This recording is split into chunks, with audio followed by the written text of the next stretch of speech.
ഞാനേ പുതിയ tailoring unit തുടങ്ങിയിട്ടുണ്ട്. നാട്ടിൽ തന്നെയാണ്, ടൗണിലൊന്നുമല്ല. ഇപ്പോൾ 2 മെഷീനാണ്. നാളെ ഒന്നുകൂടി വരുന്നുണ്ട്.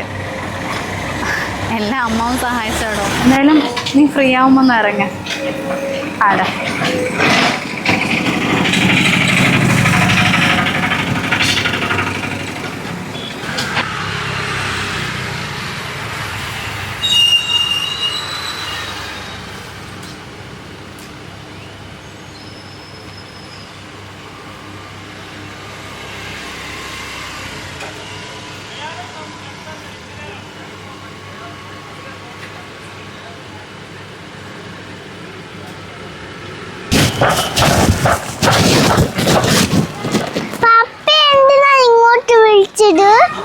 കുഞ്ഞുസേ, പപ്പ ടീച്ചറോട് പറഞ്ഞിട്ടുണ്ട്.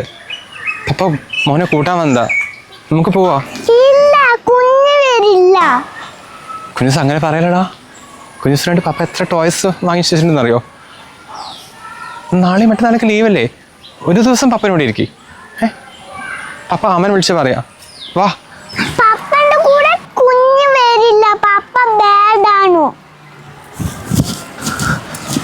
കുഞ്ഞുസേ,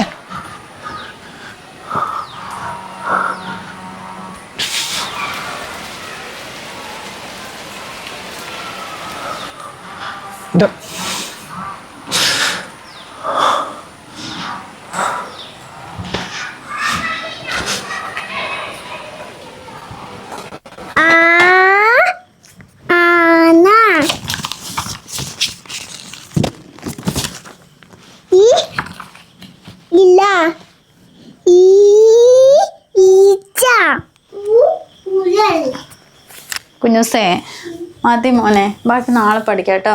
നേരത്തെ സ്കൂളിൽ പോകേണ്ടതല്ലേ.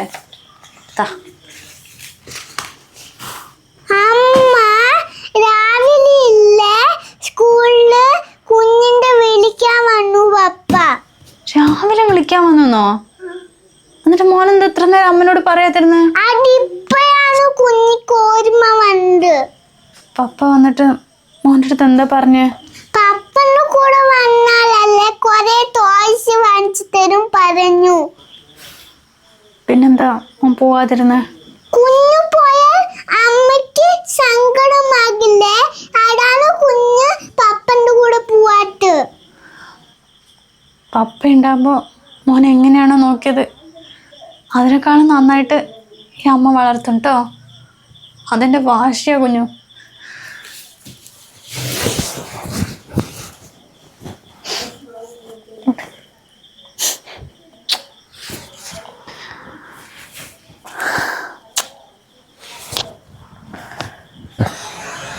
അല്ല ശ്രേയ, എനിക്ക് അറിയാൻ മേലല്ലോ ചോദിക്കാന്. നീയല്ലേ പറഞ്ഞത് ഫ്ലാറ്റ് മേടിക്കാൻ അഡ്വാൻസ് കൊടുക്കാനാണ്, അടിപൊളി ഫ്ലാറ്റാണെന്നൊക്കെ. എടാ 40 ലക്ഷം രൂപയാണ് ശ്രേയ എനിക്ക് ഫ്ലാറ്റ് മേടിക്കാൻ വേണ്ടി ഞാൻ തന്നത്. എന്നിട്ട് ഇപ്പം അതിനെക്കുറിച്ച് ഒരു അഡ്രസ്സ് ഇല്ലല്ലോ. ഇതിപ്പോൾ 2 മാസമായി തന്നിട്ട്. ഇതിപ്പോൾ അത് വിട്ടിട്ട് നീ നിന്റെ ഈ വില്ല നോക്കി നടക്കുന്നത്. അല്ല, നിന്റെ പ്ലാൻ എന്താ ഒന്ന് പറ. വിനോദ്, ഞാൻ ഫ്ലാറ്റ് നോക്കിയതാണ്, പക്ഷെ അവിടുത്തെ നൈബേഴ്സ് ഒന്നും അത്ര ശരിയല്ലെന്നാണ് കേട്ടത്. പിന്നെ ഞാൻ അത് വിട്ടിട്ട് വേറെ 2-3 ഫ്ലാറ്റുകൾ ടൗണിൽ നോക്കിയിട്ടുണ്ടായിരുന്നു. പക്ഷെ അവിടെ ഒന്നും അധികം സൗകര്യമില്ല, എല്ലാം ചെറുതാണേ. അതുകൊണ്ടപ്പോൾ ഞാൻ ഈ വില്ല പ്രൊജക്റ്റിലേക്ക് നോക്കിയത്. ഇതാകുമ്പോൾ ഒരു ഹോംലി ഫീലും കിട്ടുമല്ലോ. ശ്രേയ, ഓക്കെ വില്ലെങ്കിൽ വില്ല, എന്നാൽ പിന്നെ കുറേ നേരം ഇവിടെ വന്നിട്ട് നീ ഫോൺ എടുത്ത് ആരെയും വിളിക്കാണല്ലോ. ഇതിൻ്റെ ഓണേഴ്സിനെയും ബിൽഡേഴ്സിനെയൊക്കെ വിളിക്കുക, എന്നിട്ട് ഏതെങ്കിലും വില്ല പോയി നോക്ക്.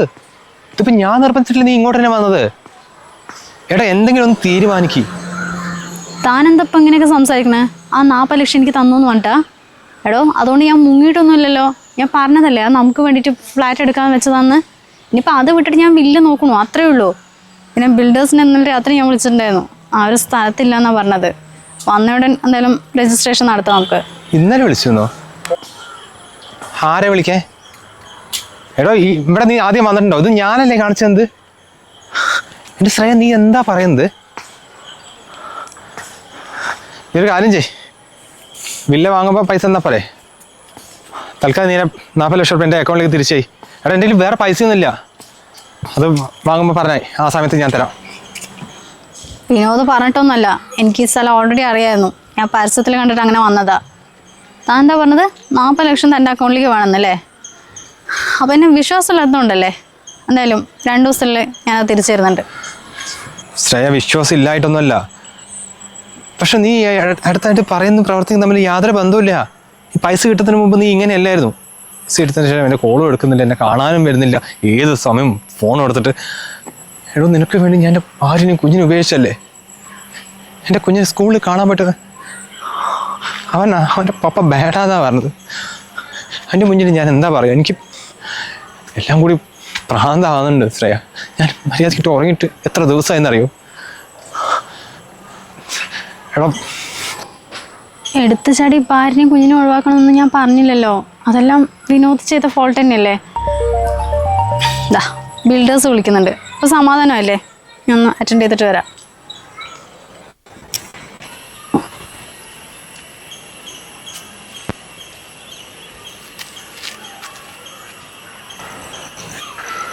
ആ ദിനേഷ് പറയ്.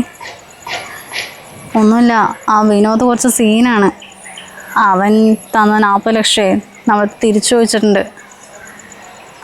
ഇതൊരു ഡൗട്ട് കൊടുക്കേണ്ടെന്നാണ് തോന്നുന്നത്. എന്തായാലും അധികം ഇവിടെ നിൽക്കുന്നത് സേഫ് അല്ല എന്നാണ് തോന്നുന്നത്. ഞാൻ ഇന്ന് തന്നെ കമ്പനിയിൽ നിന്ന് ഇറങ്ങാൻ പോവുക. ആകാശിൻ്റെ കാര്യമല്ലേ, അത് നമുക്ക് പിന്നീട് നോക്കാം. എന്തായാലും ഒന്ന് മീറ്റ് ചെയ്യണേ. നീ വാട്സപ്പ് ചെയ്താൽ മതി സ്ഥലം, ഞാൻ വന്നോളാം. ഓക്കേടാ.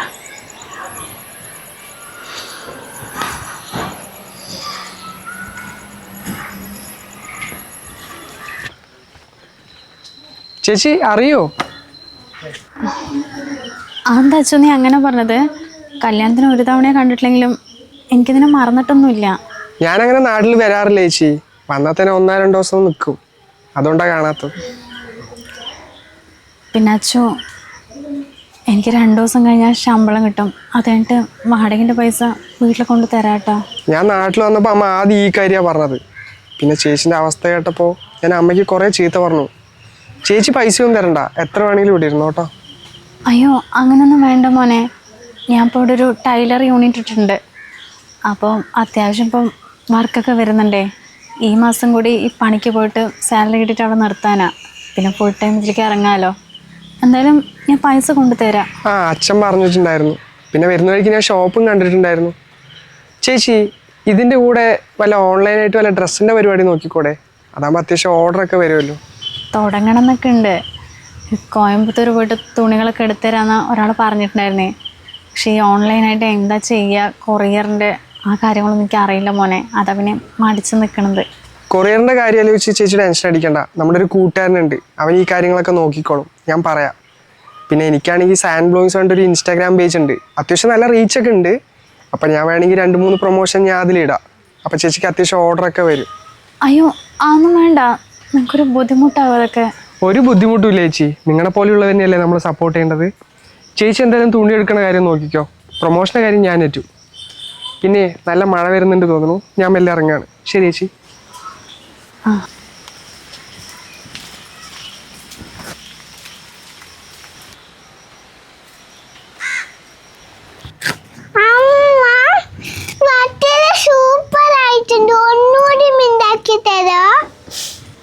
പപ്പൻ്റെ കൂടെ ഉണ്ടാകുമ്പോൾ പിസ്തയും നട്ട്സൊക്കെ അല്ലേ മോൻ കഴിക്കുക. അമ്മൻ്റെ ഒരു പൈസ ഇല്ലാത്തതുകൊണ്ടാണ് അരിയും കൊണ്ട് ഇത് ഉണ്ടാക്കിയത്. അത് മോൻ ഇഷ്ടപ്പെട്ടോ? ഇഷ്ടപ്പെട്ടു.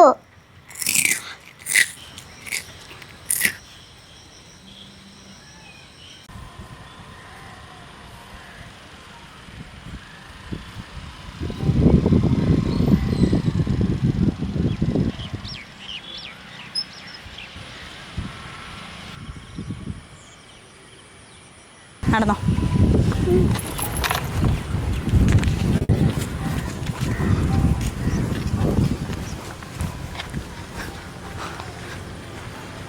അമ്മായി, മോളോ എന്താ ഇവിടെ? ഞാൻ വീട്ടിൽ പോയിട്ടുണ്ടായിരുന്നു അമ്മായി. അവിടെ വീട് പൂട്ടിക്കിടക്കണ കണ്ടപ്പോൾ ഞാൻ വെച്ചു അമ്മായി ഇവിടെ തന്നെ ഉണ്ടാവുമെന്ന്. അതങ്ങോട്ട് വന്ന്. അല്ല ഇതേതാ മോളെ സ്കൂട്ടി?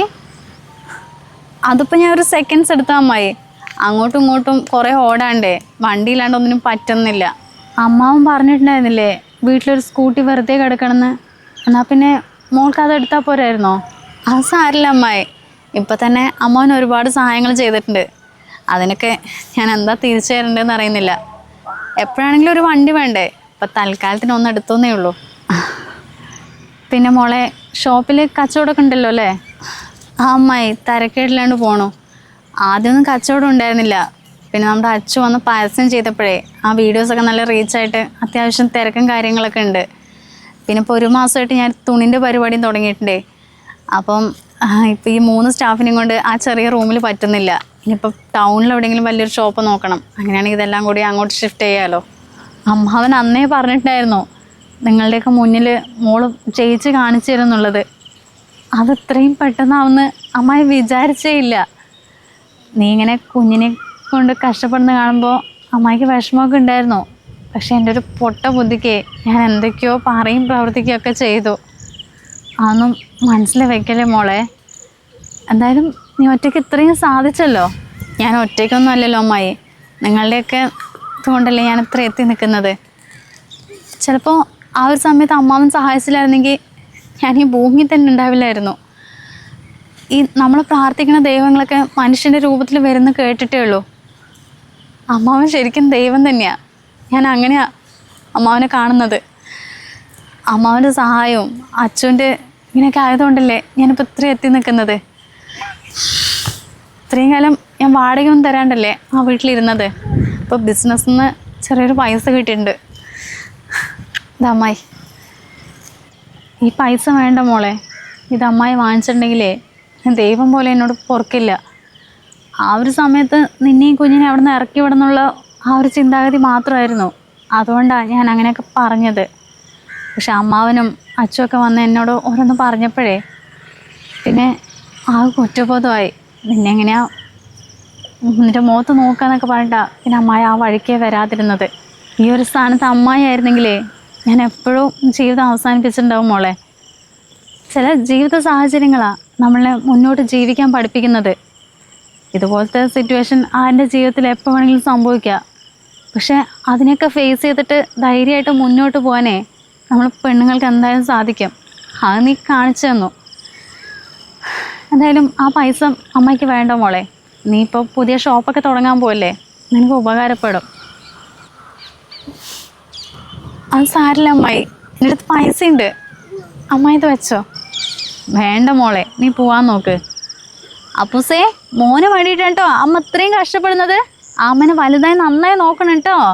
ആ അമ്മൂമ്മ, കുഞ്ഞ് ബിഗായിട്ട് അമ്മന്റെ നന്നായിട്ട് നോക്കും. മിടുക്കനാട്ടോ. എന്നാ മോളെ വൈകിക്കേണ്ട, സമയം ഒരുപാടായി, നിങ്ങൾ വിട്ടോ. ശരി അമ്മായി, വാ ടാറ്റ പറ.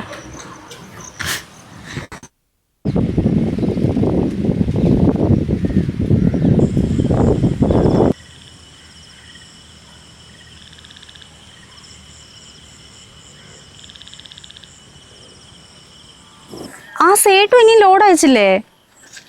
അയാൾ എന്ത് പരിപാടിയാണ് ചെയ്യുന്നത്? ഞാൻ അയാളെ കണക്കാക്കിയിട്ട് എത്ര ഓർഡർ എടുത്തിട്ടുണ്ടെന്ന് അറിയോ? ഞാൻ വിളിക്കാം, ഇനി നീ വിളിക്കാൻ നിൽക്കണ്ട. നല്ല കണക്കിന് കൊടുക്കണം. കറക്റ്റ് സമയം പറഞ്ഞാൽ അങ്ങനെ ചെയ്യുന്നത്. ആ, ഞാൻ വിളിച്ചിട്ട് നിന്നെ വിളിക്കാം. ഞാനിപ്പോൾ കുഞ്ഞിനെ സ്കൂളിലാക്കാൻ വന്നതാ.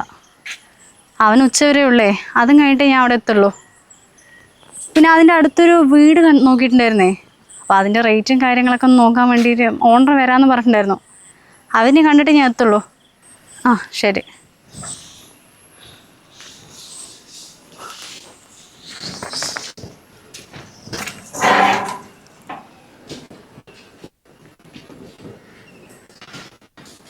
വാ, നമ്മ ഇത്രയും നേരം നിന്നതാ മോനെ വെയിറ്റ് ചെയ്തിട്ട്.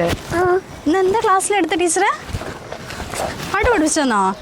പാട്ടാ? ആ, ഇതെന്താ വെള്ളമൊന്നും കുടിച്ചിട്ടില്ലല്ലോ? അങ്ങനെ തന്നെ ഉണ്ട്. അവന് വെള്ളം തയ്ച്ചില്ല? സ്നാക്സ് കഴിച്ചോ? സ്നാക്സും കഴിച്ചു. കഴിച്ചു? പിന്നെ നാളെ എത്ര മണിക്കാ വരണം പറഞ്ഞത്?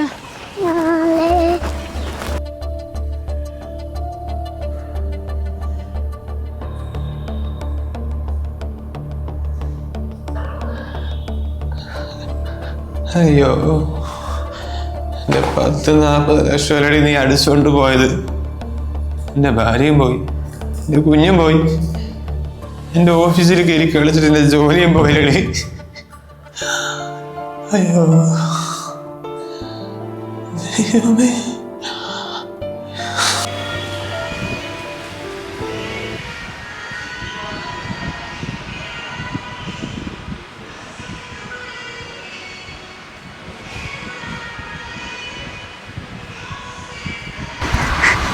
അമ്മ നമുക്ക് ഇതുപോലത്തെ കുറെ ഷോപ്പ് വേണം.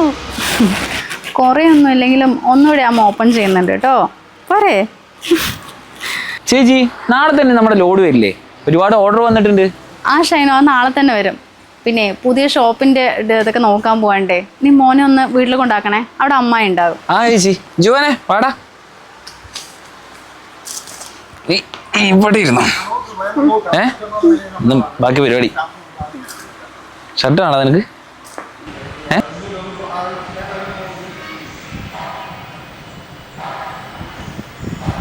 എന്തായി? ഞാൻ ഇപ്പോൾ വരുന്നുണ്ട്, കാണാൻ പറ്റില്ലേ? ഒരു 20 minutes. ഓക്കെ.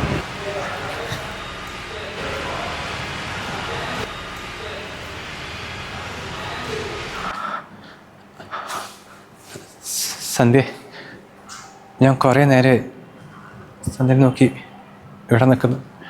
ഷോപ്പിൽ വന്നിട്ടുണ്ടായിരുന്നു. അപ്പോൾ അവിടെ കുറേ ആൾക്കാരുണ്ടായിരുന്നു. സംസാരിക്കാൻ പറ്റില്ല വിചാരിച്ചിട്ട് ഇവിടെ നിന്ന്. ആരത്? എന്താ ചേട്ടാ, എന്താ കാര്യം? ഞാൻ സന്ധ്യനോടും കുഞ്ഞിനോടൊക്കെ ക്ഷമിക്കാൻ പറ്റാത്ത തെറ്റായത്. അതിന് ദൈവം എനിക്ക് ഒരുപാട് ശിക്ഷ തന്നു. പേപ്പറിലൊക്കെ ന്യൂസ് വായിച്ചല്ലോ അല്ലേ? എടോ സന്ധ്യ, എൻ്റെ ഓഫീസിൽ വലിയൊരു പണി തന്നിട്ടാണ് അവൾ പോയത്. ഞാൻ കാരണമാണ് ഓഫീസിൽ അവിടെ ജോലിക്ക് എടുത്ത് പറഞ്ഞിട്ട് എന്നെ അവിടെ നിന്ന് ടെർമിനേറ്റ് ചെയ്തു. സാമ്പത്തികമായിട്ട് എല്ലാം കൊണ്ടും ഞാൻ ആ പെട്ട് കിടക്കുക. എന്തായാലും കറക്റ്റ് സമയത്താണ് കേട്ടോ വന്നത്. ഷോപ്പിൽ ഇപ്പോൾ ഭയങ്കര തിരക്കായിട്ടേ ഒരു സ്റ്റാഫിനെ ഞാൻ ഹയർ ചെയ്തുകൊണ്ടിരിക്കുകയായിരുന്നു. എന്തായാലും നാളെ തന്നെ ജോയിൻ ചെയ്തോ. കളിയാക്കാണല്ലേ? സാരല്ലേ, ഞാൻ ചെയ്ത തെറ്റല്ലേ, ഞാൻ തന്നെ അനുഭവിക്കണ്ടേ? സന്ധ്യ, ഞാനിപ്പോൾ വന്നത് പറ്റിയതൊക്കെ പറ്റി.